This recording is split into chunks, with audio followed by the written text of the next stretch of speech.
Good evening, everyone. Hello. You're wondering why there's a guy up here. Who is this? So how are you? Why is the guy up here? So I am going to literally be here for 2 minutes, then I'm going to exit stage right. So welcome so much to the Princess Margaret Cancer Foundation. My name is Steve Merker. I'm one of the co-founders of the Ride to Conquer Cancer. I almost said our old sponsor name. I'm curious to know how many people have already done the ride. Okay, so I'm going to call that 38%. Okay, how many people are signed up and about to do their first ride? Okay, that's about 20%. Congratulations. How many people have yet to sign up, are thinking about it, you're on the fence? There's a couple. Okay, awesome. Well, we don't let them leave, right? Until they sign up. Just kidding, no pressure. So as one of the co-founders of the ride, I'm thrilled to have you come here to our foundation office. With COVID, we haven't actually been able to use this space properly.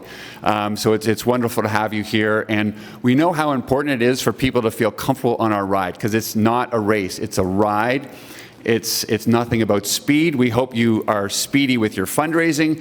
But in terms of riding and getting to Niagara Falls and Hamilton and wherever you're riding on our ride, it's all about being safe, having fun, and being social.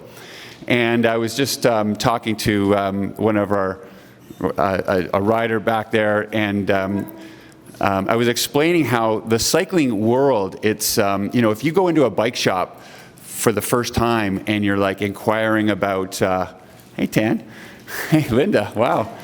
You go into a bike shop for the first time, and there's like a 27-year-old guy who's an ex-bike racer, and you come in and you say, yeah, I'm thinking about doing this bike ride, and what kind of bike do I need? And they're like, they look down at you like you don't know a thing. They make you feel this big. You have these questions, and they're not meeting your needs, and then you probably walk out of there very frustrated and like, why am I even getting involved in this sport? So we wanted to create this event tonight to make you feel comfortable in asking those questions that you would never ask in a bike shop. You might not even ask at an info session at one of our ride orientation sessions. So that's why I'm exiting stage right, because we want to make you feel as comfortable as possible. I wanted to acknowledge some very special people in the group. First of all, our 3 honorary chairs of the Ride to Conquer Cancer this year. We have Jen Lee Koss down here. We have Janet Bannister and Natasha Walji. Natasha, raise your hand in the blue jacket. So Janet is a former high-level triathlete. I don't know if you're still competing, but I follow her on Strava. By the way, if you don't know what that means, no big deal. Janet is the Energizer Bunny Rabbit times 5. Jen is a casual cyclist, okay, a cyclist, active. Natasha hasn't been on a bike in a long time. She's nervous about doing the ride, and that's okay, because I'm sure there's many other people in the room just like that. So we're honored to have the 3 of them leading our ride this year. So thank you so much, Jen and Janet and Natasha. In a second, I'm going to hand it over to my colleague Noor Issa here, who is the manager of the ride and helped put this event together. We have some of my great colleagues are in the group. I also wanted to recognize the skis and bike crew for coming tonight, and I think they've got some cycling-specific items that you might want to ask about. If you haven't been over to see the skis and bikes crew, make sure you head on over there. I have to acknowledge my wonderful colleague Sherry in the back there. So Sherry Freeman has done the ride. How many years? 11 years. So if you have any questions, talk to Sherry. And by the way, quick fun story about Sherry. The very first year she did the ride, she got this brand new bike, and she was riding with a pack of people, and she couldn't figure out why when she was going downhill, she couldn't keep up. She couldn't keep up, and she's pedaling like crazy, and people were taking off. And then at the end of the ride, somebody told her that she actually has a big chain ring, that there's a chain ring you can go up so you can actually pedal and keep up with all those people who are blowing by you. The guy who sold me the bike was so cute, I wasn't concentrating. So I had a very positive experience in the bike store. Yeah, so see, Now, if we had an event like this before, you could have asked a question like, how do I change my gears properly, right? So don't be afraid to ask any questions on the table tonight. We have Dr. Rama Khokha. I don't know if she's here. Oh, there she is over there. So she's going to be speaking. She's a senior scientist here at the Princess Margaret. So Rama, thank you for joining us tonight. And now I'm going to exit stage left or stage right. I'm going to hand it over to Noor to run the show. I will be staying around, so if you do want to come bug me afterwards and say, Steve, I don't agree with this or whatever, you can come and chirp at me. Don't chirp at Noor. You can chirp at me all you want. So thanks again for coming. So great to see so many people.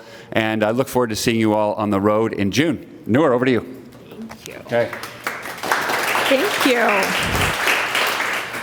I'm Noor. I'm known for being extremely quiet, so if you cannot hear me, please just do this and I'll speak up. For all the people in the back, we don't bite. You can sit over here. We do spit though, so enter at your own risk. Thank you all so much for coming. I would like to kick us off by having our honorary chairs speak about why they ride. This is the first time that we've had an all-female honorary chairs team who have set up this event for us, and we are so honored to have them join us. So if I could invite you over, and then you can let us know about why you ride.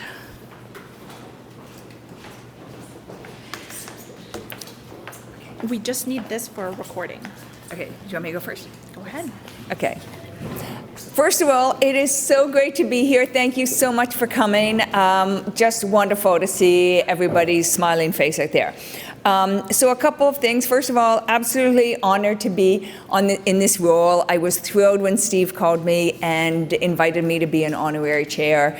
And one of the things that I'm really passionate about is getting more women and more people from diverse industries to be involved in the ride. So, that was part of the impetus for having this event tonight. I will also say that, from a fundraising standpoint, what I think about is hey, I am doing this ride and raising money for the next generation, for our children, for my nieces, my nephews, for other people who will be diagnosed with cancer in the future. And I am riding for those people so that hopefully there will be better treatment for them. And then the final thing I would say is I would encourage everybody to do the ride. This spirit, I've never actually done this ride before, but I've done all sorts of other fun events and fun riding events. And I will just say that the spirit, the energy, the camaraderie is incredible. It is not a race. You're going to be out there with other people who will be cheering for you. And the feeling that you will get at the end, and actually during the whole thing, will be incredible. And now I'll pass it off to my great friend, Natasha. Awesome. Thank you, Janet. And I'm just so honored as well to be here with both Jen and Janet. So on a very cold winter morning in December, Janet called me and said, hey, can you do this with me? And Janet is amazing. She is a force of nature, as all of you know. It's very hard to say no to Janet, but she told me about the cause and all the incredible research that the Princess Margaret Hospital has done, and said something a little bit about cycling, which we will talk about another time. Janet did not tell me she was a triathlete, but that's a story for another day. And so here I am as your co-chair, but I am very excited to be here. I have not cycled, as you heard. I don't own a road bike, but I'm doing it for 3 reasons. One is I am super inspired by the work that Princess Margaret Cancer Research Center has done. I'm a huge believer in the power of science and technology to change the world, and they are changing the world. And the funds that we raise is going to get us closer to finding a cure, and hopefully in our lifetime for future generations. I'm also doing it for all the cancer warriors that I know. So I think about all the survivors that are doing this ride, all the people that have survived cancers, are battling through cancer, and people that I've lost in my family. I'm doing it for them. And I'm also doing it to show up. So I don't really sign up for a lot of things that I have no idea what to do. So I feel very vulnerable doing this, but I'm hoping that by doing this, some of you will consider doing this ride. I know the 4 of you in the back, we should chat later. Those very brave to raise your hand. I am with you, but I've already signed up, as you can see. But I really hope that that will encourage other people to sign up and just kind of throw your hat in the ring. The ride is really accessible, and so there are 4 options. The Hammer, which you get a vest in, which I was very tempted until I heard it was 260 kilometers. But Jen and Janet promised me I could wear the vest sometime. Remember that? Okay, Yes, yes. they're not nodding, but that's what I told myself. So I'm not doing that one, but there's also other rides. There's the Classic, which is 200, the Classic Express, which is 100, and then you can choose any ride you want as well. So I think the message is we want to keep the ride accessible for everyone, and if you have any interest, if any of this resonates with you, please sign up and invite your friends, because I think this is going to be probably the best year yet, and you'll be with at least 4,000 other cyclists who are deeply passionate about this cause, and I'll leave it at that. Thanks for having me. Over to you, Jen. Thank you. I'm Jen. So honored to be here. And well, for those of you on the fence, hi, Nora. I haven't seen you in a while. Get off the fence. You got to come and join us. I am sort of everything you said, because when Janet asked me to do this, you can't say no to Janet, because she just is able to get everyone going, and I felt so compelled. But I also ride for family members I have lost, family members who are surviving, roommates from college, parents of roommates from college. Like, I don't think anyone we know has not been touched by cancer. And I think that we all have a chance right now to do something that is fun, that builds community, that allows us to feel accomplished and to have a high, lofty goal. If you don't know, over the past, this is the Sweet 16 year, by the way, the 16th year, they have raised $250 million for research. Princess Margaret is a top 5 research institution in the world, right here in our backyard. And I have a personal story, because I have a very good friend who lived a little bit on the outskirts of Toronto, in a bit of a remote area, was diagnosed at a local hospital with cancer, was told she has no chance.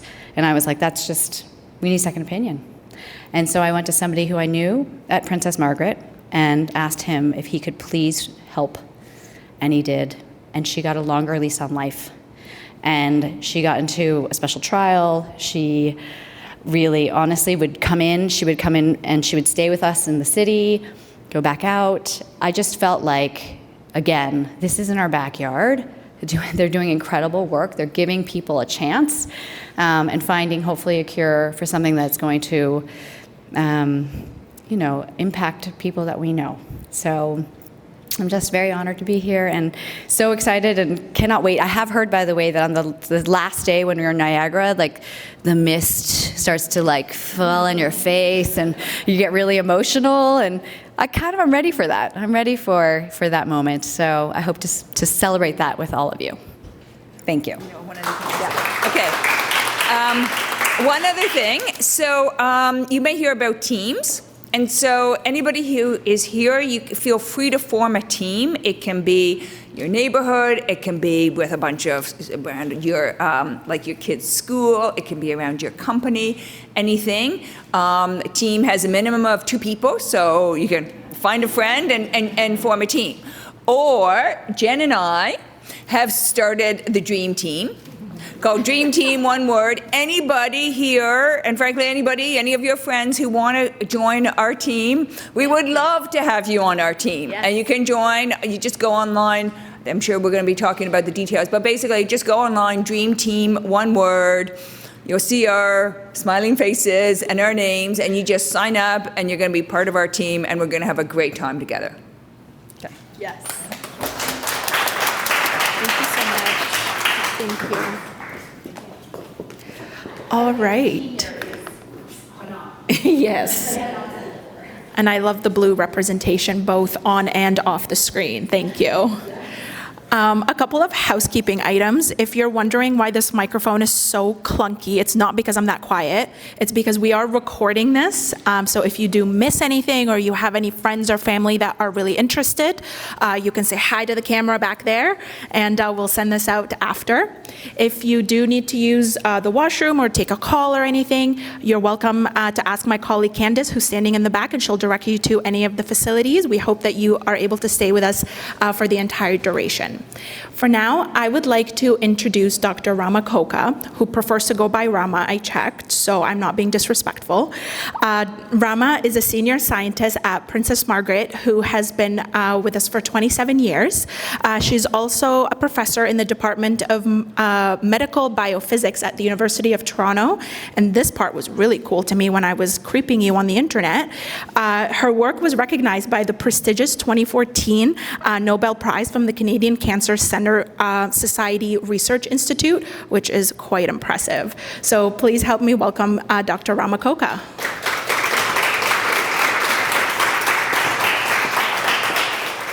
Supposed to hold this? If that's Yes. okay. Okay. Well, good evening, everyone. Can you hear me? Well, it's a real pleasure to be here. Okay, I like the other picture, actually. That's all right. Well, because those are really my good, close colleagues. We've done lots of work together with them. So I want to thank Steve Merker and the foundation for the opportunity to talk to you today. My name is Rama Khokha, and I am a cancer biologist, and I have been working with my team at Princess Margaret since, I thought over 20 years, but 27 years to be precise. So what really, we are really passionate about understanding the adult breast tissue, right? So, and we also are very interested in understanding the early disease. So this work has then naturally taken us to starting to think about prevention strategies, like the molecular-based prevention strategies. So if you think about the targeted cancer prevention, right, beyond the healthy lifestyle choices that we make, this is a really important, what you can say, it's the next generation idea. It's the biggest biomedical challenge and question, and a compelling question, how to achieve prevention, in a targeted manner. So this question has been recognized by the World Health Organization, and also by the governments and foundations and cancer consortiums in general. For example, even Canadian Cancer, even the Canadian Parliament actually held an event that they called Cancer Gone, which was all focused around developing ideas around prevention. So I think prevention, of course, offers the capacity for, it's the long-term best strategy, and it can also help reduce the economic and the emotional strain that is associated, that's placed by cancer on individuals, on families, and on communities. So as you can now imagine and anticipate, cancer prevention is a really challenging area. There have been big strides made in improving genetic testing. So, that people are much more, we are well positioned to identify cancers earlier, and we are also well positioned to identify patients who are at risk of developing cancer, right? But what is also important is that we know you may have heard of the Angelina Jolie effect. With the early genetic testing and preventive mastectomies, her undergoing these very drastic surgeries really made the preventive mastectomies more common, considered option.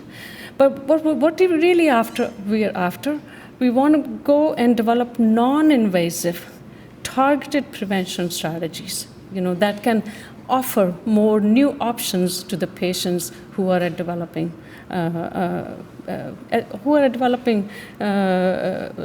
breast cancer in their lifetime.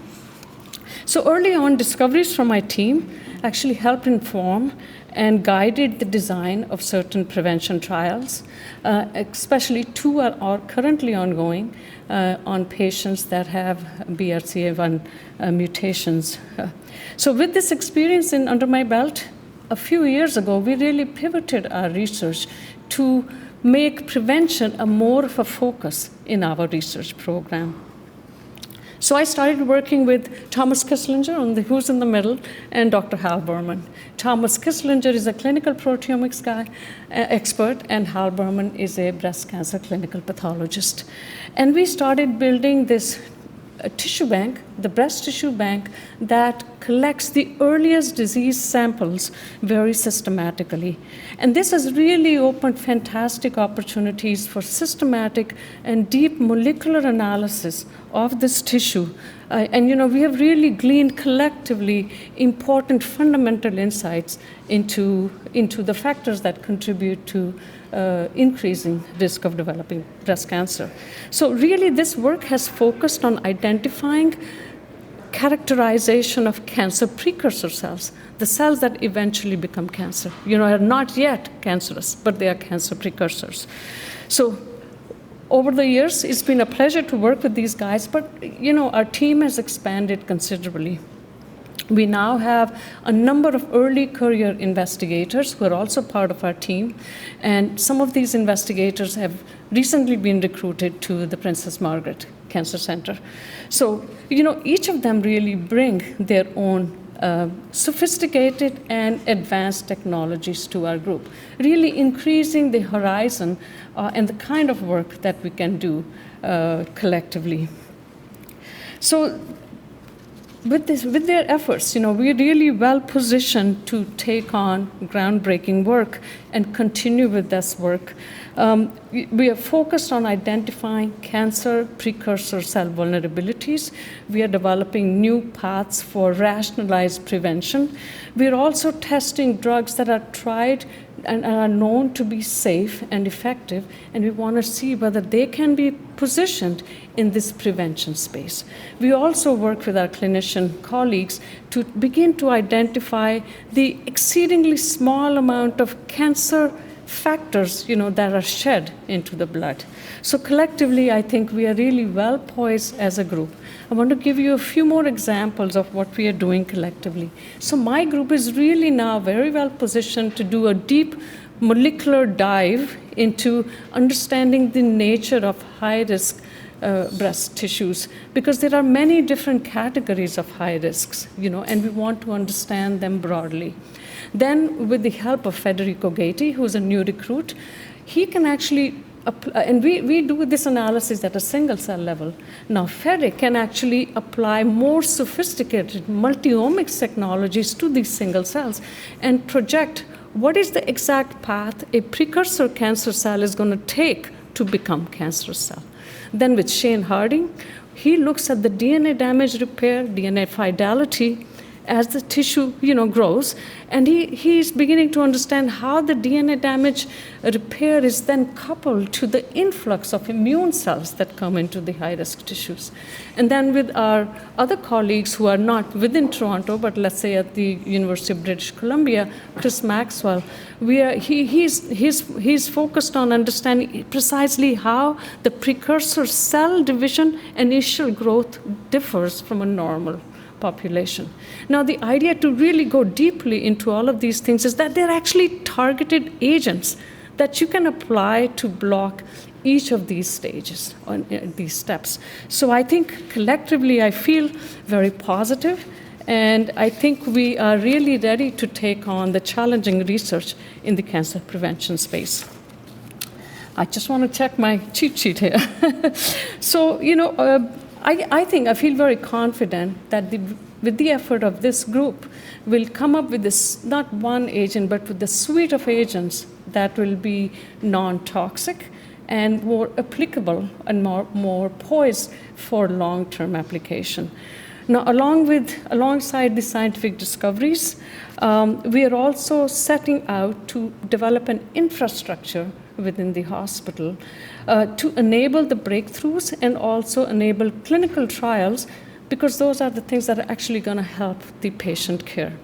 So in this vein, then we actually spearheaded an initiative where we helped Princess Margaret become one of the members of the large cancer prevention consortiums that were started in Chicago. So this is called the NCPC, the Northwestern Cancer Prevention Consortium, and Princess Margaret is the first Canadian member of this consortium, along with 15 other large cancer centers that are sort of, spread across U.S. So, and we accomplished this with the help of, again, Hal Berman and also Stephanie Leroux, who's an ovarian oncologist within the Princess Margaret Hospital. Also, as part of this infrastructure development, we are also establishing an in-house centralized and comprehensive master database. This one is designed to track and tabulate the patients that have been seen through the Princess Margaret Cancer Center over the years. For example, just in the high-risk breast clinic alone, we've had like 3,500 to 4,000 patients who have gone through these clinics. And by generating this master database, I think we believe that we can learn from their journey, we can learn from their treatment path, we can also better access the archived tissue that already exists in the hospital and specimens and purpose that tissue for prevention studies, right? Because this would help us not only grow our bank that slowly grows, but also accrue all of this very valuable tissue that's actually available within the hospital. So our mission is really to unite researchers who are engaged in the cancer prevention concepts locally, nationally, and internationally. The ideas that we have are, of course, right now centered on breast, but they actually apply to a number of other cancers. The prostate, the other solid cancers, they also apply to blood cancers. And since cancer initially grows slowly, we think there's a real window of opportunity to act early and think of interception and molecular prevention as really viable, important ideas applicable, because that would also help, ameliorate the adverse effects of having a full-blown cancer. So overall, our work is well supported by funding agencies, nationally and internationally, but it really is only with the support of our foundation. I think that helps elevate our scientific discoveries. So I want to thank the foundation, but I actually want to thank you all, our riders, for your passion, for being our partners, and in helping raise these funds that will go towards cancer treatment, but I also hope will go towards cancer prevention. Thank you very much.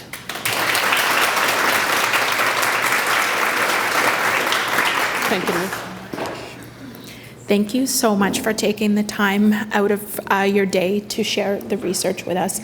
Honestly, it was so inspiring because I personally only recently learned what a radical mastectomy is. Does anyone here know what that is? Yeah. Long time ago, that was a very normal thing. A radical mastectomy was something that an operation that they would do to women where they are unable to remove the specific tissue that is cancerous, and so they would remove the entire breast muscle, which would make your shoulder droop essentially, and you would not have the muscles to be able to support you. And that used to be common practice. With time and with important research like this, we can continue to evolve with time, and so I really, really appreciate all of that. Thank you so much. And in order to facilitate such important research, we need to do events like this that is able to fuel more dollars into such critical work. And how can you do that? I'm about to let you know. You can ride your bike from Toronto to Hamilton, and we have, as Natasha mentioned, multiple different routes. I can go back and let you know. Now that we're done with some of the overarching details, we would love to get into the more specifics that you may actually be here for. So I'll walk you through some event details, and then we'll talk about some gear selection. We'll get down to some nitty-gritties, and then we'll talk about training, nutrition, and then how you can be successful in your fundraising efforts. Some of the routes that we have are very flexible, and even if you are a returning rider or are a captain, you can always change the routes that you have and offer this information to any potential team members that may be interested. So if you are still on the fence, the first one may be for you, so pay attention. That is the one-day ride where you can raise only $2,000 and ride from Toronto to Hamilton. And then once you get to Hamilton, you will have all the fun with everyone else. And then you will have a shuttle that will take you back to Toronto, and you will be able to leave your bike with a professional mover who will also move your bike for you from Hamilton back to Toronto. New this year, which also may be really good for people on the fence, I'm looking at that side over there, is the Classic Express. You were brave for raising your hand. I saw a hand here too. I didn't forget there was a hand here. The Classic Express, you get all the glory and half the work. So you will still be able to raise the $2,500 minimum, which is the most popular option that we have, and you will ride from the exhibition place in Toronto. You get to hear Steve say, "Ready, set, ride," with that amazing electric feeling, and then you will ride your bike to the lunch stop on day one. And you have all the lunch that you'd like. You leave your bike with us and we shuttle you to Hamilton. You have all the beers that you like. And then on day two, you will wake up and meet your bike at the day two lunch stop, and then ride it the last 50 kilometers through the finish line and get to experience that electric feeling. And as Jen mentioned, feel the mist on your face and cut out all that extra work in the middle. So consider that. We also have other options available. So the most popular option by far is the Classic route, which is mostly what we will be talking about today. That is where you ride from Toronto to Hamilton, wake up on day two, and ride from Hamilton to Niagara Falls. That is about 100 kilometers per day, emphasis on the about. And then we have the Hammer route, which is what Janet will be doing. She will be leading the fleet, and Jen. You get a snazzy vest with that in addition to the jerseys that we have at the back. The fundraising minimum for that one is $4,000. There is also extra hill challenges, and there are also extra kilometers involved with that. So if you're looking for a challenge, that's the one for you. And if you're really, really, really on the fence, you can do the Ride Your Way, which has no fundraising minimum. You can ride wherever you want, whenever you want. However, if you do want to get one of our really cool looking jerseys, then you will have to fundraise $1,500 in order to qualify for that. So if you do have any more questions about the specific routes, I would be happy to share that with you. But for now, off to my favorite part, which is a weekend overview. Yes, look at you. You look very different with your goggles and your helmet. Let us walk through together what it would be like to do the ride. So I'll be walking you through the most popular option, which is the Classic, but keep in mind that there might be some parts that are a little bit different. So you will start off on a bright early Saturday morning at the exhibition place with thousands of other riders. You will be met with a hot breakfast, coffee. You'll be met by my colleagues who will be there to help you. And you will be able to drop off your gear and have that meet you in Hamilton. If you dropped off your bike with us the night before, you'll be able to pick it up. It is an absolutely electric feeling to hear from some of our speakers, survivors, people who are very researchers who are able to support, and of course, our lovely CEO, Miyo, who will be inspiring us to push on for over 100 kilometers that day. Then you will hear Steve say, "Ready, set, ride," and off you go. You will be able to see the route on the next slide. You can see that we have pit stops every 25 kilometers or so, so you're not really sprinting straight through all the way to Hamilton. We have a lovely lunch stop for you where you can take as long or as little time as you need. All of the pit stops are equipped with showers, washrooms, camp, you'll have showers at camp. And you will be able to rest up. We have medics all along the way should you need any support. We also have gear techs should you have an issue with your bike, should you need a lift.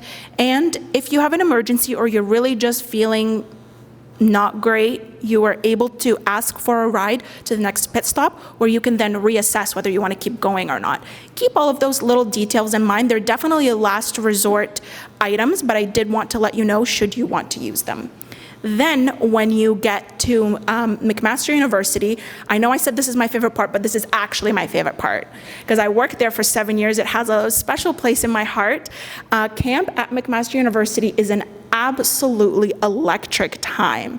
There you will be able to recharge, meet up with your team members, meet up with new friends. You will be met with a catered buffet with lots of food, lots of beverage, the showers. They will be there this time.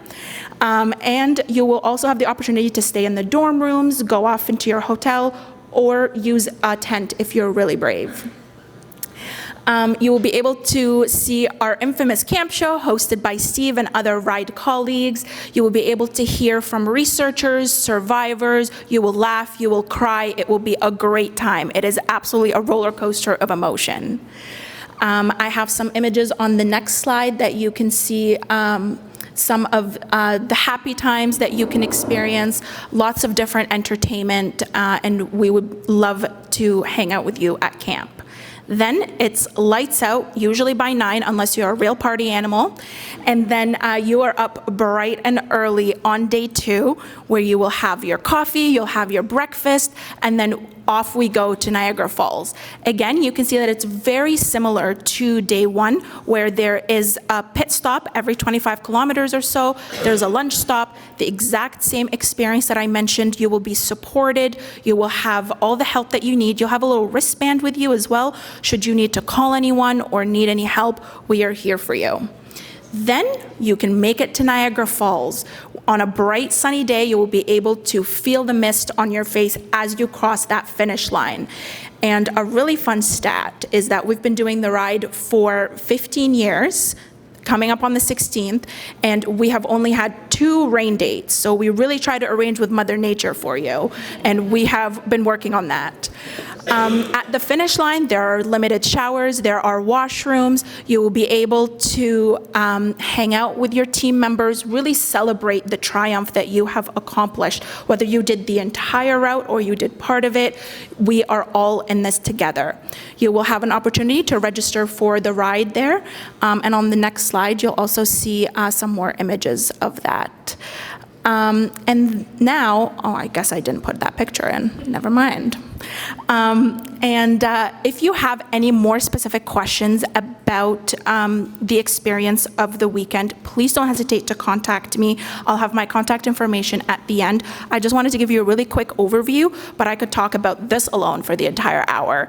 But I will pass it off to our trainer, Paulina, who will talk a little bit more about the specifics of what you will need and how you can best prepare. So please help me welcome Paulina.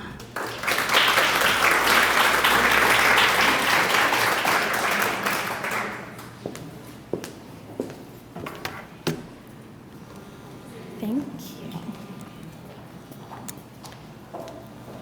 We do need this just for the recording, if that's okay.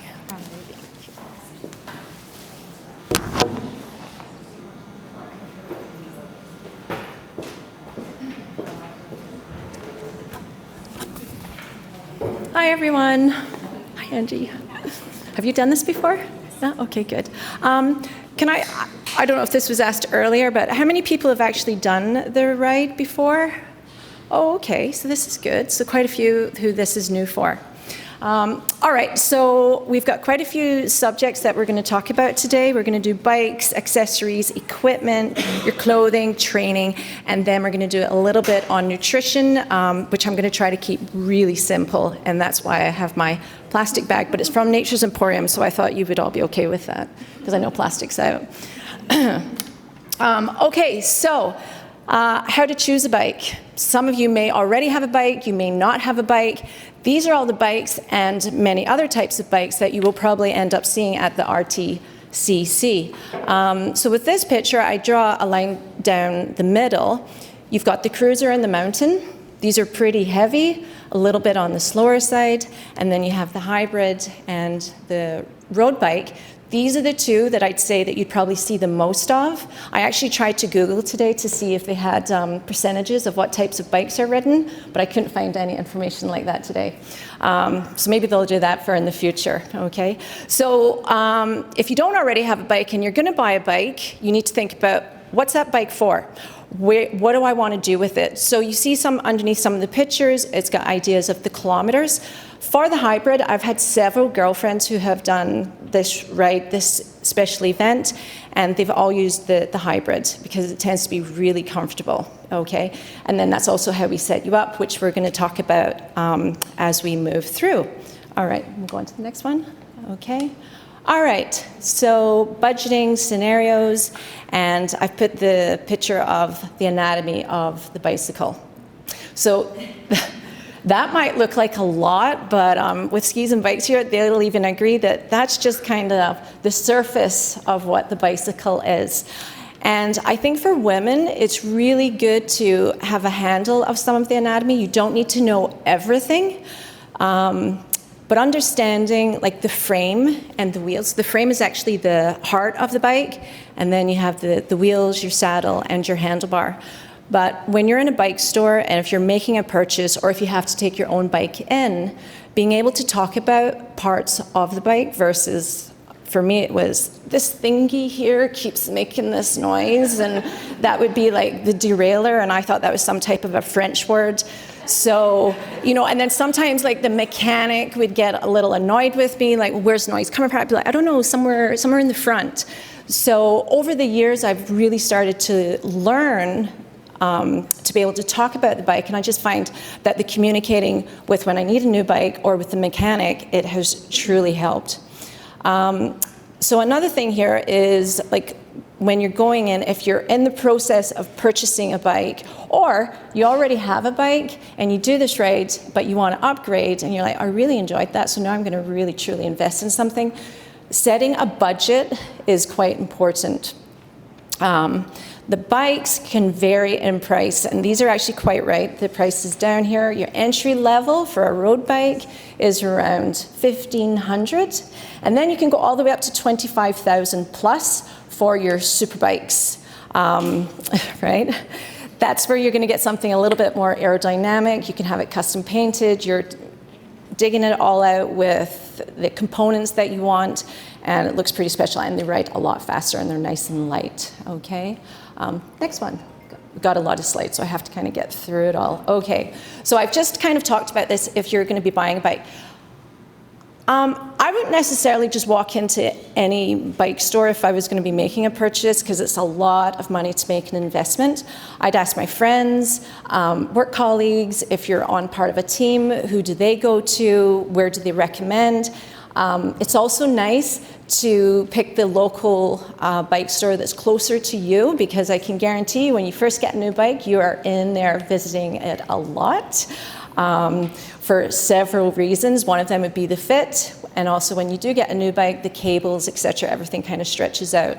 So you want to be making sure that you're not hopping all the way across town, and it takes you 2 hours to get there, and then you're like, oh, well, I'll go later, and then a lot of things starts to accumulate with the bike, and you're not staying on top of the mechanics or the looking after of your bicycle.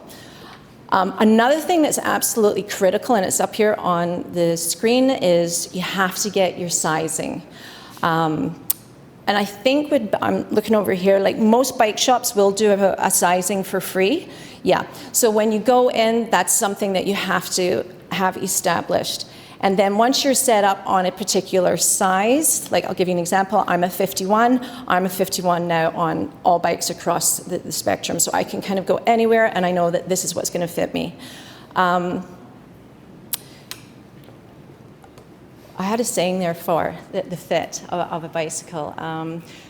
The bicycle can't be made to fit onto you, okay?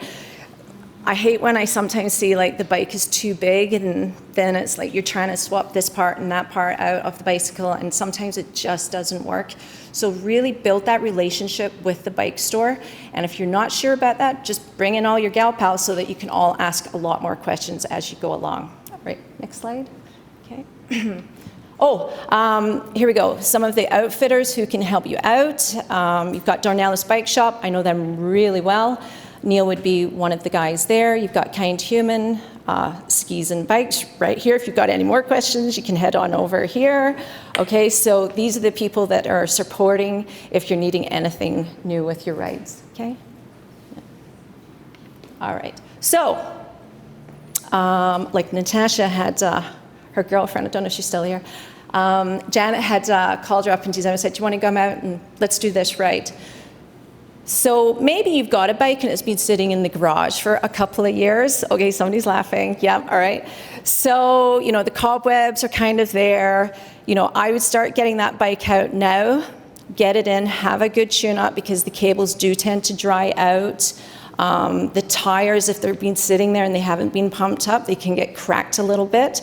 So you want to get on top of that now. The other thing too is you know, if you rode that bike 5 or 10 years ago, your body changes, we change, and you may need to have another fit on your bike. Last year, menopause has absolutely killed me, and I had to go through 3 fittings in the last year and a half. Like, I just can't believe, like, I'm just not as flexible and I can't move the same way, right? I'm getting some nods here.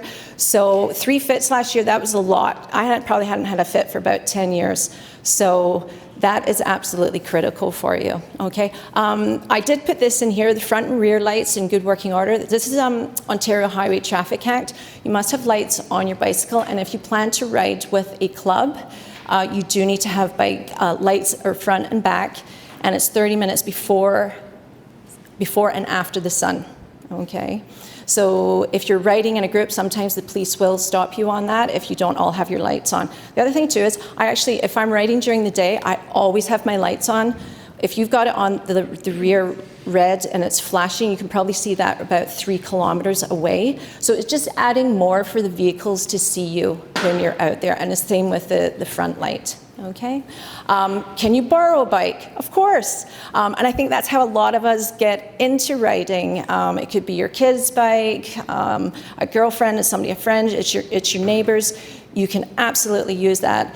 Again, I would take that bike into the bike store and just make sure that you're fitted on it properly, because no matter what distance that you're doing on the day, it's a long ride, so you don't want to feel uncomfortable. And then on top of that, you want to do a ton of training. Okay, so you have to kind of adapt and get your body used to riding on that bike. All right, we'll go to the next. All right, let's talk about accessories. This is only a few things because I think accessories on the bike can be absolutely limitless. I will spend more money on a cycling kit, from my hat to the outfit to my socks and the shoes, than I will on regular clothing. So let's start first with the cycling outfit, okay, because there are some jerseys as well that you can try on back here. Bib shorts or cycling shorts, and I say cycling shorts, that's just coming to your waist. I always recommend that you wear the bib shorts for a couple of reasons. They tend to feel more comfortable. You don't have a waistband digging in when you're hunched over. I find the waistband can start to roll down. When you've got the bibs on, everything stays in place. Sometimes there's less seams in the pants. And the chamois, so let's talk about the chamois in these, okay? When you wear shorts that just come to your waist and you're standing around, it looks like you wear a diaper, because the cut of the shorts are made for you to lean forward. When you wear the bib shorts, the cut is slightly different and you can actually stand upright. So if you like to hang out at the coffee shop, because cycling's all about coffee shop stops, you can tend to look really good, okay?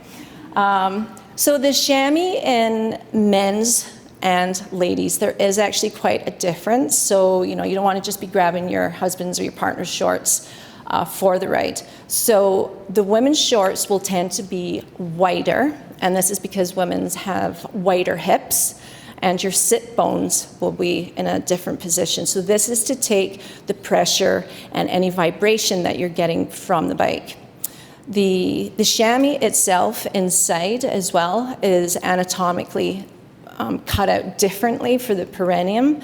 on men and women. So the higher, it depends on what you like as well. You can go with a higher padding, some will have a lesser type of padding. My idea would be in the changing rooms, like try them on and see if there's any seams that kind of bother you. If the seam bugs you in the store, I'll tell you right now, it will drive you crazy when you're writing, and you'll start to get a lot of chafing and bleeding. We talked about the lights. The saddle is absolutely critical because that's your, there's a lot of weight going in there. So this is where the saddle would come into your fitting when you're in the bike shop. And you know what, whatever worked for you maybe 5 years ago, maybe things have changed. If you've had natural childbirth in the last couple of years, that can make another difference. So you may need to change your saddle as well for those purposes. A bell. I did look this up as well. I've had a ticket in the past. I don't want to scare anybody from cycling, but I have had a ticket because it didn't have a bell. A police officer stopped me for that one. I did go to court and I fought it, and I had a receipt, and I had the bell on my bike. Yeah, I know, right? The helmet is non-negotiable. You have to wear a helmet. If I do training camps, or if we have anybody come out and ride with our coaching company, you have to wear a helmet. I'm sure at the ride it's mandatory. You ride a helmet. There are a few ways to make sure that your helmet fits correctly, because I often see this at my clinics, that the women and men do not wear their helmets properly. It is supposed to be really snug. It's going to ruin your hairstyle. It's going to flatten your hair, and I like big hair. The helmet should sit 1 finger width just above your eyebrow. It shouldn't be back here in your hairline. It's right here, because if you fall or you go forward, this area is going to be protected. And then here you should only get 1 finger width underneath the strap. So if I'm in a setting and I come around and I grab the helmet, it should not be moving from side to side, because if you tumble, you don't want that helmet sliding right off. And I had a clinic just last year, and I'd probably say more than 50% of their helmets just about came off their heads. So they don't often test for that when you're in the shops, right? I'm getting a nod that they don't really do that. So do always try. Do not buy a helmet secondhand, because you don't know what's happened to it unless it's in a box and it has all its tickets on it that has never been used. And helmets should be replaced every 3 to 4 years. Sometimes it bugs me to spend that money on the helmet, but the fabric inside starts to break down after around the 2-year mark because of the sweating and all the hair products that we put in, etc. Okay? A few other things that you'd want to have. If you've seen my hands, I have some really bad sun marks. Bit shy about them right now. When I was 40, I started wearing gloves. That's when I first started getting treatment for the sun marks on my hands. So now I'm adamant, like, wear your gloves. It also helps to take out a little bit of the vibration on the handlebars. Then you have a toolkit. Everybody's going to learn to have a toolkit. I know that you'll be running some clinics, so hopefully you'll all learn how to fix a flat tire. If not, there's always a sag wagon that can come along. But when you're out doing your own training, it's good to be able to fix a flat tire. You can watch lots of videos online on YouTube. You can play games with your girlfriends or with your team at the office. See if you can get it down to like 2 minutes on fixing a flat. Then it's called the call of shame. If you can't, you got to call Uber, right?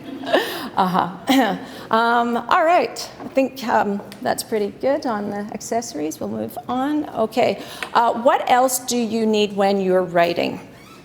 I'd recommend, like, you need to have a little bit of clothing for when it's pretty cool outside. So there's things like, even though you can wear your jersey, there's arm warmers. And then when it's really sunny all the time, I always wear arm coolers because I don't want to be exposed to the sun as much. So those are good things. Your cool and wet weather trading. So I've done the Ride to Conquer Cancer a couple of times, and yes, been blessed with superb weather.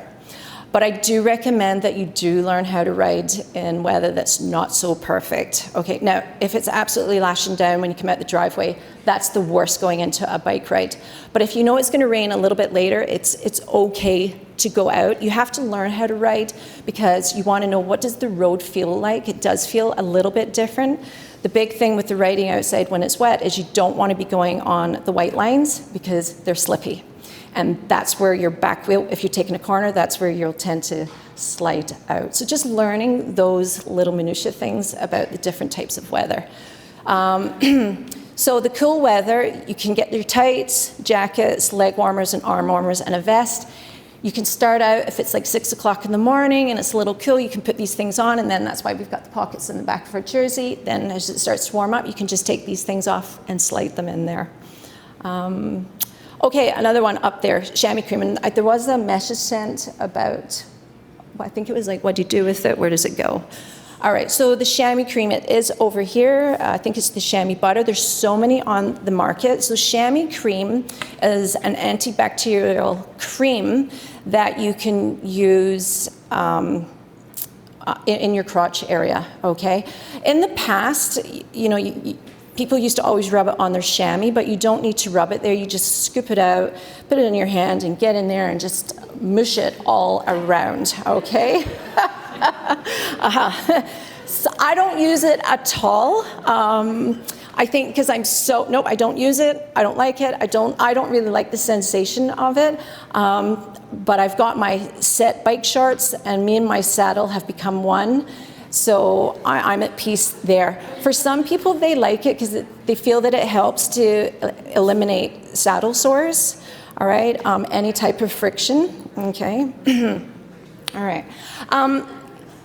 On that, then, I'd say, you know, I don't know what people do with their shaving and all of that stuff, okay? But there was a paper that came out by British Journal, and they studied the British track team. And the females that ended keeping up some of their pubic hair had less saddle sores than those that did not have any pubic hair, because the pubic hair is there to protect, okay? So, I think it's good to talk about everything. All right. All right. Let's move on. So this is one of the big questions. What do you wear under your chamois, under your shorts? So if you can go commando, yes. I'd actually recommend that you don't wear underwear, because when you're actually sitting right on the saddle and you're right in your bikini line and you have thick underwear on, it just creates too much friction. There's too much rubbing. And if your panties or underwear tend to be cotton, then it's just going to absorb too much moisture and it's not getting wicked away from your skin. The chamois is there to absorb and take everything away. And it's really good. Yes? Can I make just a... Absolutely. Comparison, a little embarrassing and everything. So I would say, and there's lots of experience that others can do, like invest as much as you can in your shorts. Yes. Don't wear new shorts on the weekend of the ride. Like, you wear your stuff in. I wouldn't do anything fancy before the ride. Don't go get a wax before the ride. I don't like the chamois cream, sorry. It gives me like a bad tingle. I was like, what is happening? But try well in advance and try things. And then if you have other creams or potions or lotions that you use anyway, like use those. Like it's sort of a barrier cream. Yes. Yeah, yeah. I think the tingle that you're talking about, sometimes they have, it can be a bit of a numbing cream. I think the ASOS, a lot of men will use, or it's got tea tree oil, which is a cleansing agent. Yeah.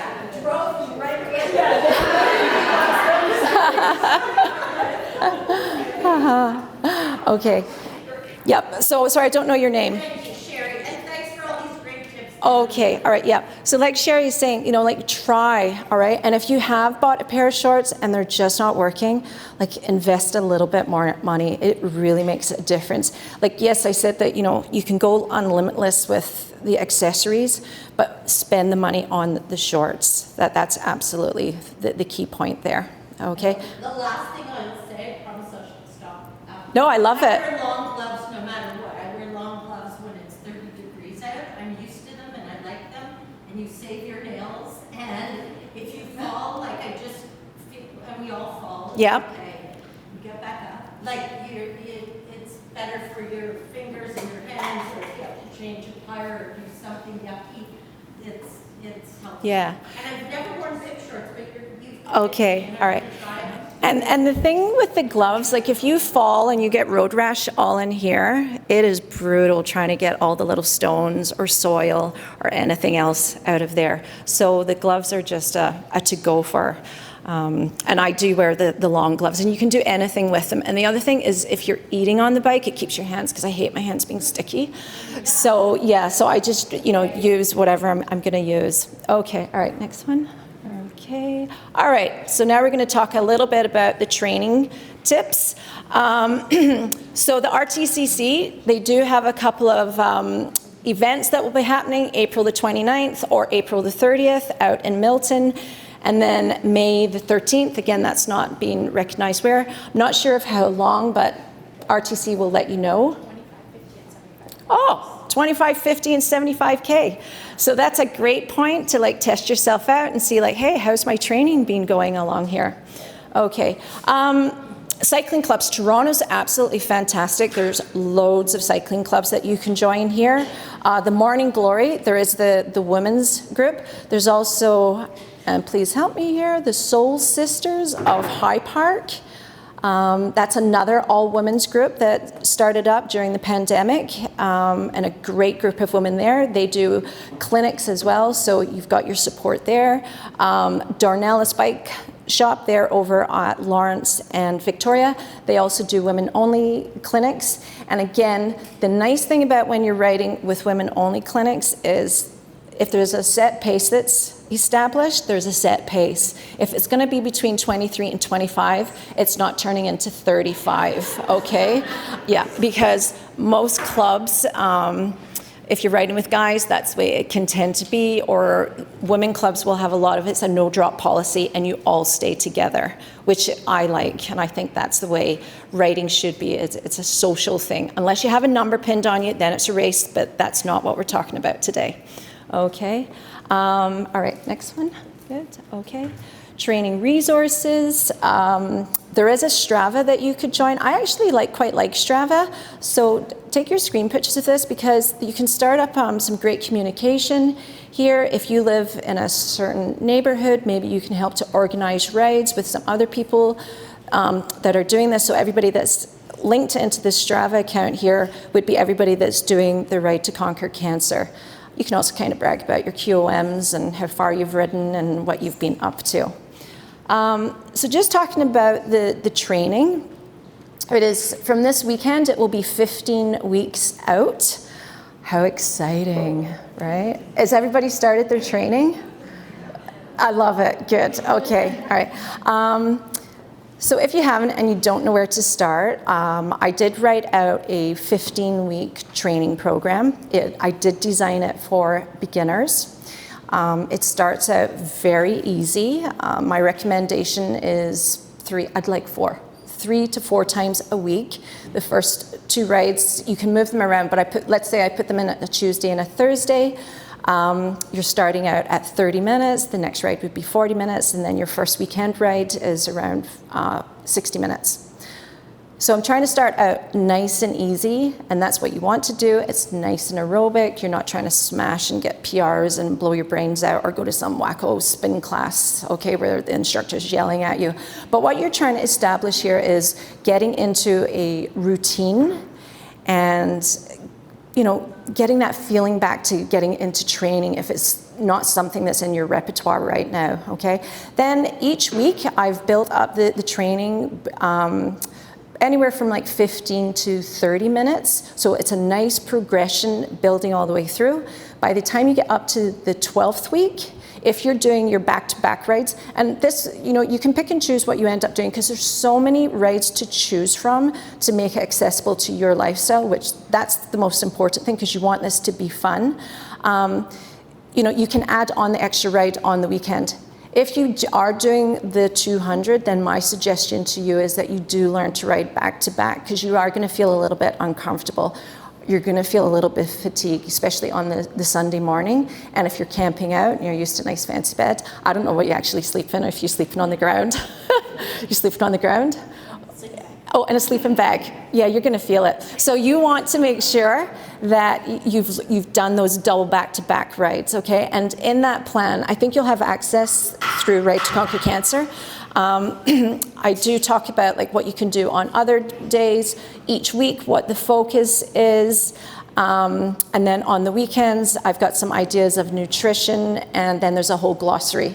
And then you'll have access to me if you ever have any questions, because I did take my time at writing it, but then sometimes when I go in and look, I'm like, oh my gosh, like what did I write? How could anybody read that? So I may go in and tweak things as we move through the weeks, okay? All right, next one. Okay. Yes, again, this is going to get reemphasized several times. It's not a race, it's a ride. Because it's such a big ride, 4,000 to 5,000 riders, the front of the pack, they're going to be going fast. When you come out of the gates at the start line, it is like the Tour de France. Let those guys go, okay? I can see Janet smiling on that one, right? Yes. Yeah. But I do think because you're riding in such a big environment with other people, it's important to learn how to ride in groups. There is a lot of etiquette that is quite important, and if other people are coming upon you, they're not yelling at you, but we do tend to be quite vocal, but it's just to let you know that they're passing on the left, or if they're waving around or yelling, often it's because it's an object, a squirrel, an animal, or there's just furniture in the road. And remember one thing when you're riding, you always want to stay to the right. There's no need to be over in the center line, okay? That's where you will get yelled at a lot. You always stay to the right, okay? But I think when you come out, if you're not used to riding with a group, if you can make it out to riding in the clinics, that will be absolutely excellent for you, okay? Try to stay active, 2 to 3 times a week. Just, you want to get your sit bones, you want to get your inside leg muscles used to sitting on a bicycle for a long duration of time. And on top of it, you got to have fun. Okay. Dang, I shouldn't have used that word. Yeah, I know. I think, are you going to feel, yes, you are going to feel things on the bicycle, but it's understanding, is this okay, or am I just adapting to this, all right? For example, if your hands start to feel numb, that's not a good sign. That's a sign that your handlebars are probably too wide, or you could be gripping too hard. Your hand should be nice and relaxed. If you're constantly noticing that you have low back pain, that could be because of your fit, you're overreaching, there's just so many reasons. But I think acknowledging, like when I get off the bike, how do I feel, or how do I feel the next morning when I wake up, okay? And I think just the whole process, because if you're just going to start into this, if you stick to a proper program and you don't get in there and you're just like, oh, I'm just going to start to blow my brains out, and I'm going to get all the training because I'm so behind and I'm in such a panic, and then you try to ride every single day, you will start to get some issues going on, all right? Okay, next up, thank you. Bikes and menstrual cycles, I don't even think that it doesn't make a difference. The only thing is, like, sometimes when you have your period, you feel a little tired or crampy. I often found that, I'm so sad that I don't have a period. So good, so savor it if you do, okay? Because I realize this is like the first time that I'm talking about this and I don't have a period anymore.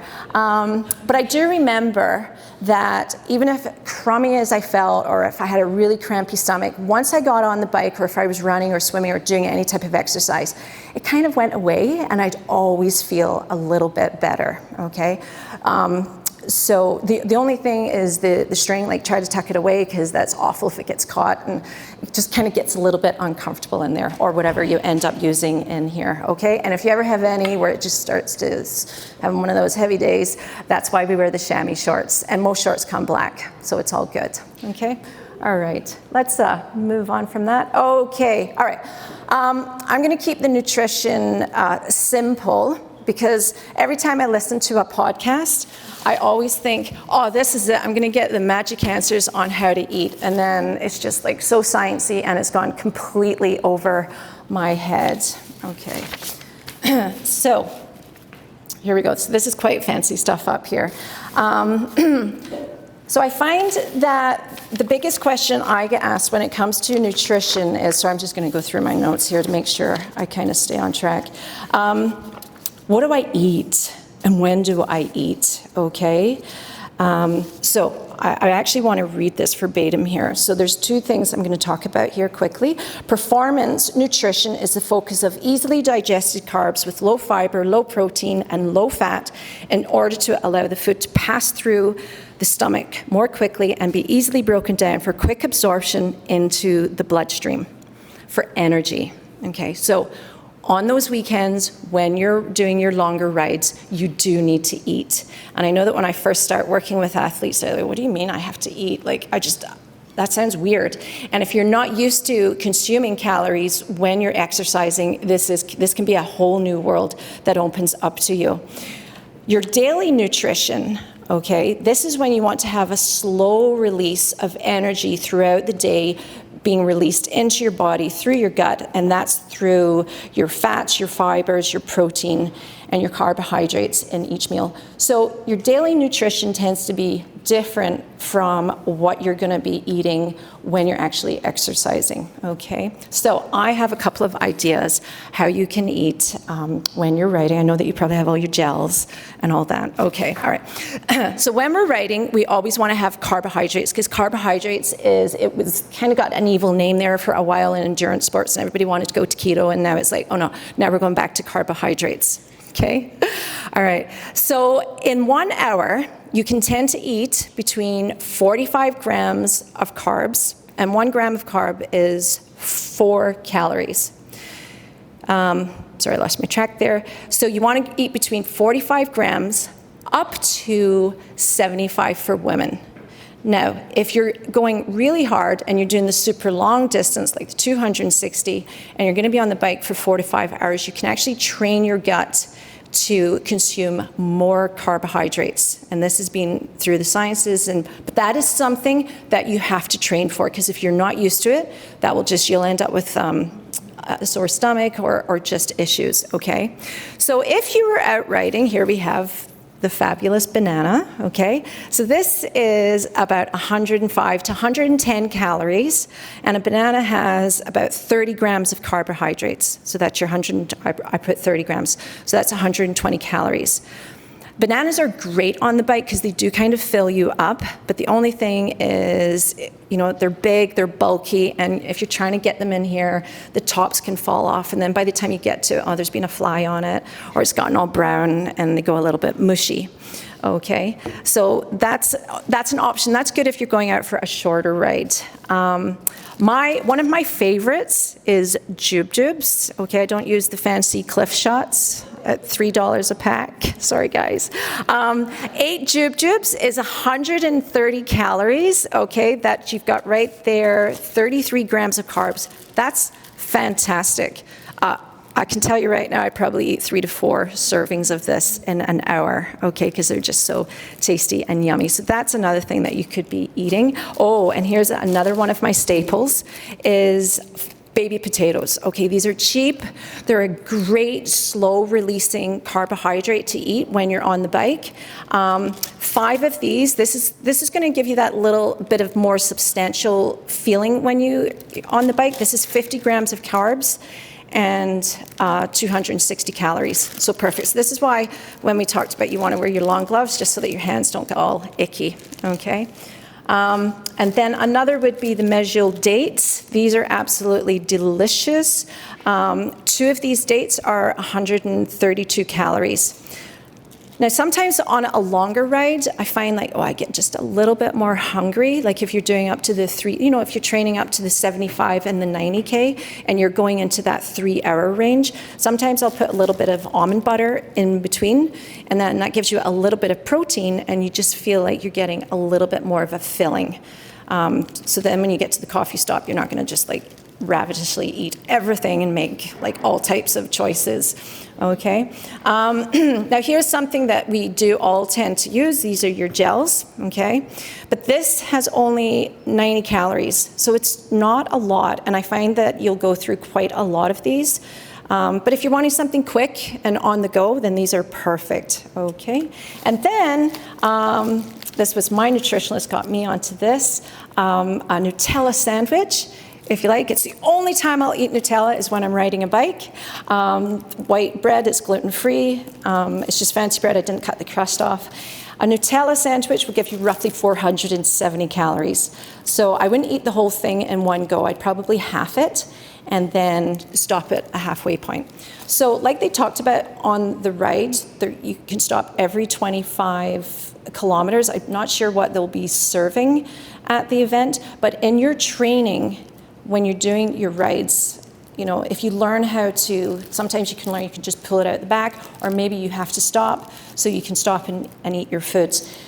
Your carbohydrate intake is not related to your actual weight. It's an individual for everybody. So what works for me is not going to work for the next rider. So that's something that you need to work on. And I wanted to give you visuals because often when I'm at a talk or nutrition, they go on about the grams of carb. You're like, what's a carbohydrate? Like, what does it actually look like? So I think when you see what your snacks can be, that can make a big difference. And if not, please, throw me out some questions on that. I've made lots of mistakes.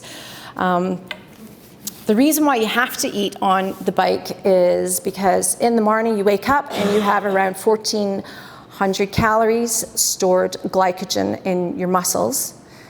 But your muscles aren't really sharing it with everybody, okay? That's just for the muscles. You then have another 500 stored in your liver, and then you have glucose that's going around through the body that's actually helping me to stand here, work, breathe, blink my eyes, and talk, all right? So this is just a little diagram. It's quite fancy.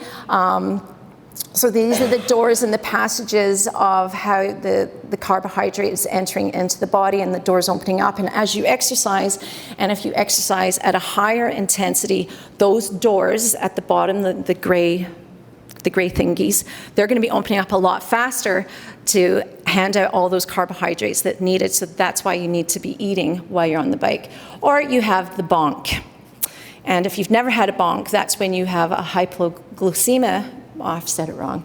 Hypoglycemic moment where you're completely depleted of your carbohydrates. It's not a nice feeling. You become very lethargic. You get extremely tired. If you're actually out on the bike, you get quite sweaty. You can get quite shaky. It's just hard to get to the gas station. And then when you get to the gas station, you're eating chocolate bars before you've even paid for them.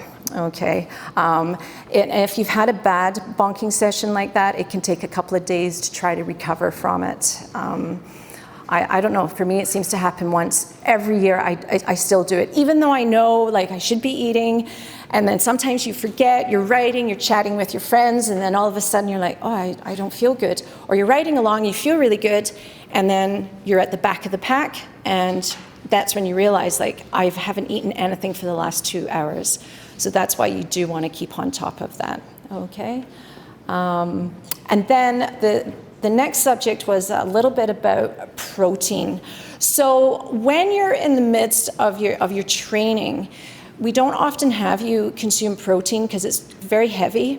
And a protein substance, like let's say a chicken sandwich, that's going to take 2 to 3 hours to process through your gut. So that's not the type of things that you'd want to be eating when you're training. Afterwards, absolutely. Because when you're exercising, you want all that blood just be going to your muscles.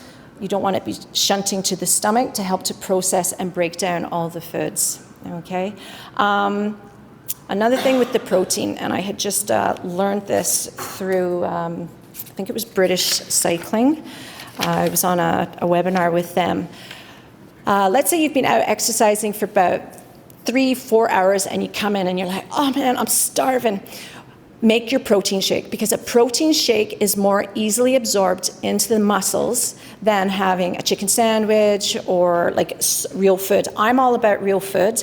I think it's more important to do the food than all the powders and all the gels and everything else that you can get.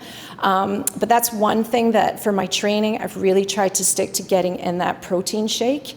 And that's normally for women that can range anywhere from 25 grams of protein up to around 45 grams. It depends on which nutritionist that you would listen to on that. Okay, so I kind of skimmed through a lot of stuff really fast because we had a lot of things, and I hope that was good. I don't know if we were doing any Q&As on that, but if you do, I'll be hanging around and you can ask me anything, okay? All right, thanks for listening.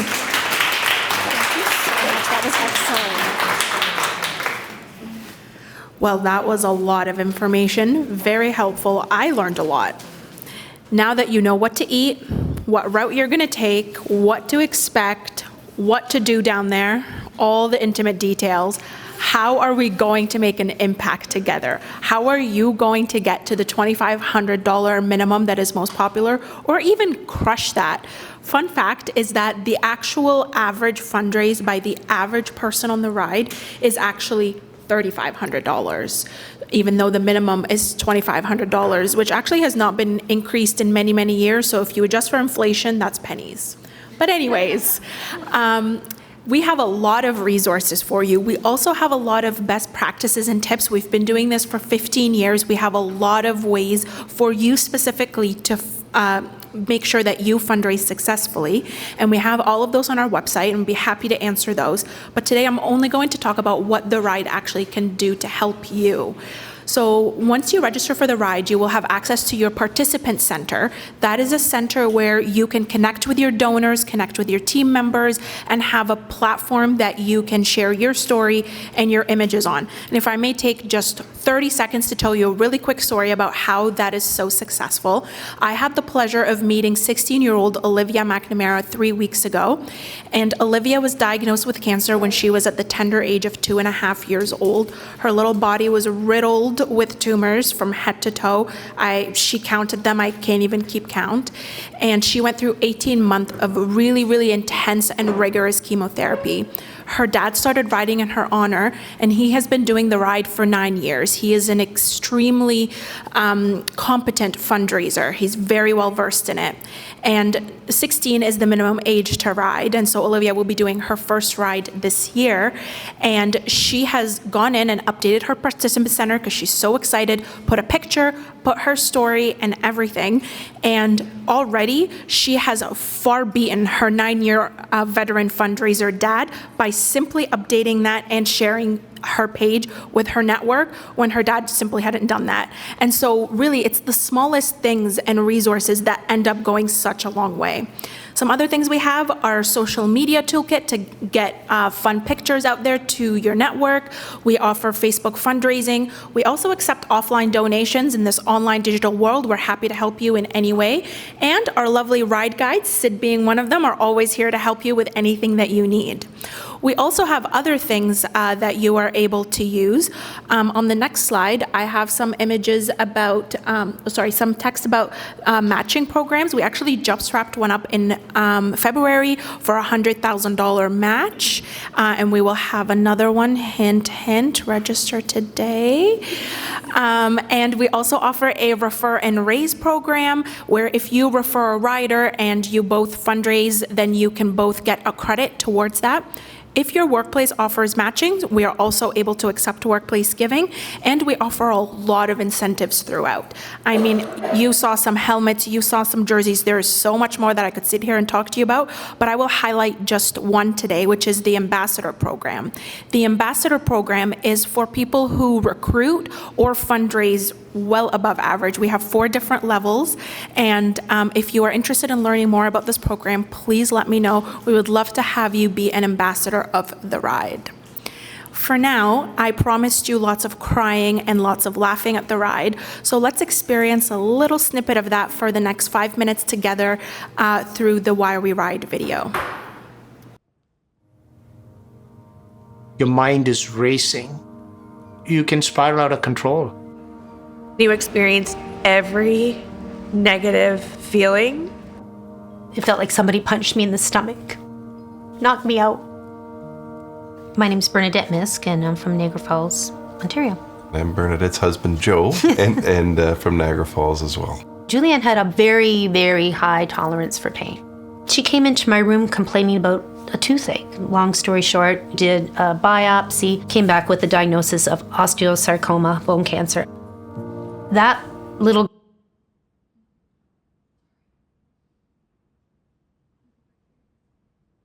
girl riding without a fibula in her leg after going through surgery and grueling chemotherapy. She was so determined. As hard as it has been, we realized that she was a gift.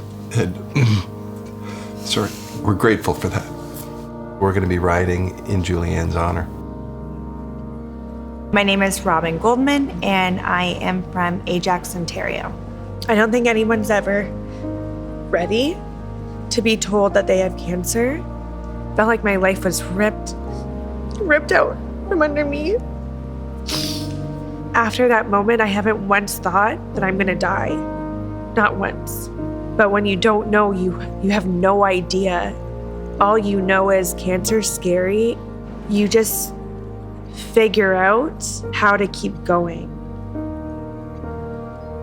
Venki Srinivasan, Mississauga, Ontario. Cancer still got a scary tone to it. Whoever you are, however strong you may be, when somebody says you have cancer, you have no idea whether you're going to come out alive on the other side or not, whether you're going to be there for your next son's birthday or not. December 6, 2015. It was a surreal moment for me and my wife. We were sitting and talking to the oncologist. We were waiting to hear those words, and he didn't quite say it until we had to say, does that mean I'm in remission? And then he said, yeah, you are officially in remission as of today. Doing this right for cancer, it's very near and dear to my heart because I know that the money is going towards research, and Princess Margaret has been leading the charge. I wouldn't be alive today talking to you if there was no research. I may be the one in treatment, but we're all impacted. We as a whole, collectively, and that's why we ride.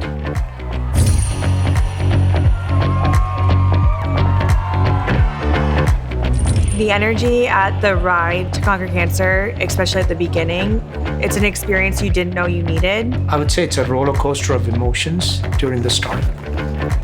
You look and you have like 4,500 people behind you, all for that purpose. You have so much adrenaline. That gun goes off, you're like, yeah, let's do this.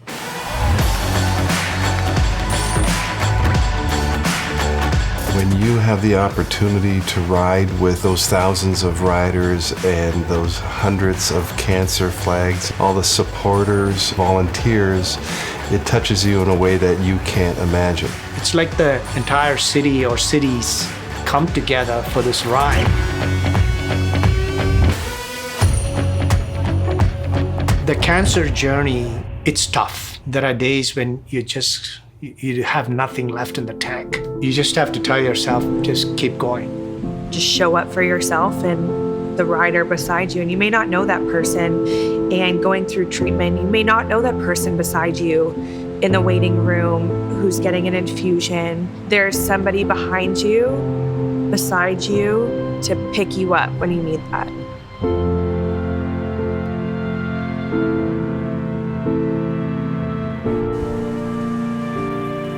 All of a sudden, there's this sea of people just lined up. Cheering you on, and they see you coming, and you're like, yes! Crossing the finish line, it's everything. You're never ready for that emotion. The sense of pride that comes with it, shared with thousands of other people. I wrote this letter to me who had just heard that I have cancer. You may not see it now, but you're exactly where you're supposed to be. Julianne, your dad and I love and miss you beyond words. Everyone you know will rally for you to win this battle. You'll need all the help that you can get. You showed up for yourself. I'm so proud of you, Rob.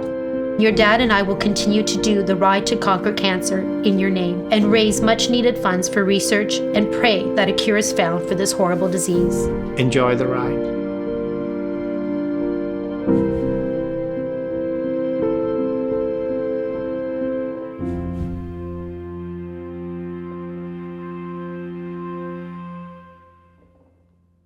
I see lots of tears, which is exactly what I promised you. You can tell that this room was set up by a man because there are no tissues here, and we apologize for that. Unfortunately, we are living to the stereotype of chatty women, and we chatted quite a bit today, so we won't have the length of time that we had hoped for the Q&A. However, we are able to take a couple before we wrap it up and about any of the topics. And if we don't get to your question, we will stick around here. Our contact information will be available at the end, and we would be happy to connect with you. But for now, does anyone have a burning question that they would like to pose? Yes. Would you like the microphone? Or? How do we get the 15-week training plan that you talked about. Where are you? Okay, great. Yes, because we're recording this, so I'll get my cardio for the day. So Polina has sent it over to me. I'm the marketing manager for the ride. We will be posting it on Strava, so if you link up on Strava, and then it will also be available on our socials. That might be a week until it's available on our socials. It will be available immediately on Strava.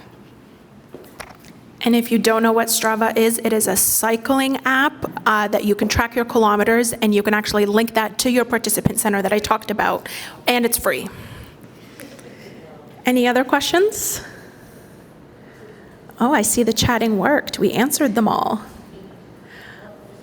Oh, yes. What kind of terrain are we biking on? Will there be like roads blocked off, or are we going to be riding on some like hills and things like that? Really good question. Yes is the answer. All of the above. So the roads are not blocked off, which is why we talked about group cycling, which is why we really invite you to come out to our training ride to experience riding in a group. However, by sheer force of numbers, when we first exit onto the roads, we do tend to take over.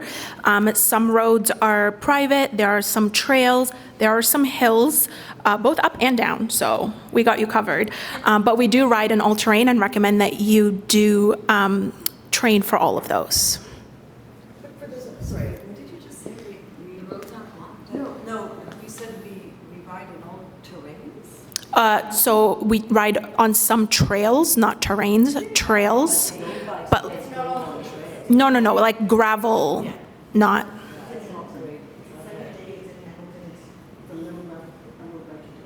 Yeah, 100% a road bike can do it. Yeah, we got some really expensive road bikes out there, so we definitely keep that in mind. How does it work with, if I'm riding to the Niagara Falls, like how do we get back to Toronto? Then you have a ride or what? Really good question. I can't believe I forgot the most important part. We are going to shuttle you everywhere that you need to be. Everywhere that you are supposed to be, we will take you there, except for when you're supposed to be riding your bike. You'll take yourself there. And so when you get to Niagara Falls, you will be able to have your bike be transported by a experienced transporter back to Toronto, and you will be able to ride a luxury coach back to Toronto where we left off at the exhibition place. And same if you're doing the one-day ride, you'll be able to have that experience from Hamilton. Yes, you can also drop your bike off the night before if you wanted to just commute in on the Friday, and we will have that for you. Not a question, more a comment, because I thought there was a concern about just the train and the road closures in the first 25 kilometers. At least, so last year was my first in person, which, as I said, if I'm physically able, I will be forever doing it. But it's all like the police presence is significant. So you especially for the first 25 kilometers, and then there's a break. So there's a heavy presence there for safety, if anyone was concerned. Yep, we do close some intersections that are dangerous, and then others we have police presence that are able to help direct you through. I will be here to answer any more of your questions, but for now, I will pass it off to Dr. Miyo Yamashita, who will be able to help us wrap up for the night and give us a very special offer. We need wine. I feel like we need wine. Hello, ladies. It is really amazing to see you all. I'm Miyo Yamashita. I lead the Princess Margaret Cancer Foundation. I'm riding for the first time this year. I've been in this role for 18 months. I just want to wrap up quickly by saying thank you for being here for cancer. And I don't know if anyone talked about cancer and women. Cancer affects people of all genders, as we know, but if you are a woman with cancer, you are 7 times more likely to stop working or work part-time. You are 29 times more likely to be the caregiver if one of your loved ones has cancer, if you are a woman.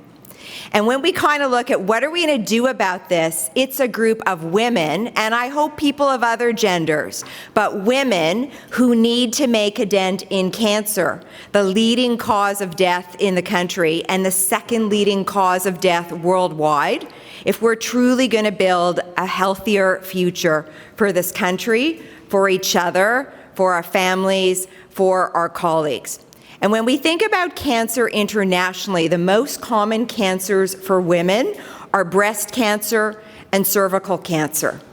8 out of 10 cervical cancer diagnoses, 9 out of 10 cervical cancer deaths happen in low and middle income countries. The leading cause of cancer death in women in Kenya is cervical cancer. And in our view, no woman should die of cervical cancer now when we have HPV vaccines and good cervical cancer screening program. This is why at the Princess Margaret we've got about 24 different international partnerships, including bringing screening to low and middle income countries. So when you talk to your networks, and I do want to thank you for lending your time, your energy, your passion, and your networks for fundraising for cancer for the Princess Margaret. It doesn't just help women and cancer patients who are treated here in Toronto at the Princess Margaret. It helps cancer patients across the entire country because as the top 5 cancer research center, our research impacts standards of care everywhere, but it actually does truly help cancer patients around the world, including women. And looking out to the future, 60 to 70% of med school classes are already women. That's amazing. We're going to see women run oncology clinics in the next 5 to 10 years. That is fantastic for all human beings. But we also know that women dominate the healthcare workforce, period, in nursing, in pharmacy, in housekeeping. This is a woman-dominated industry, and we need to lift it up. So I really, really want to thank you all again for being here. I look forward to seeing you on the training runs. I look forward to seeing you at the ride. There's drinks at the back. I promise at the next event I host, there will be some alcohol for anyone who wants to enjoy. Thank you for your time tonight, and thank you for your support for the Princess Margaret.